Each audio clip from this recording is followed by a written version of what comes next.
let's just say a legacy operator applies for their license without saying what they were doing for the last few decades.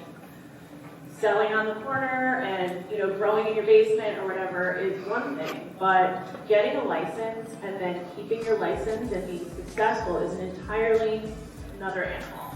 And when we're talking about compliance, when you open a retail dispensary, you think it's like you're going to be engaging with your community, you're going to be talking about cannabinoids and genetics, and you're going to find out like, oh, you have Alzheimer's, or you have arthritis, and how can we help you? It's really not like that. 80% of your day is doing paperwork. You're in the back taking spreadsheets, and you're doing all, and the stuff is not fun, guys. Like, it's not selling weed to your community, it's making sure you didn't screw up your paperwork, because the state will be coming for you because they want their tax money, and they want to make sure that all of the tinctures you have and all the salads were tested by the lab, and that they don't have chemicals in them, and all of the compliance that goes into running a business.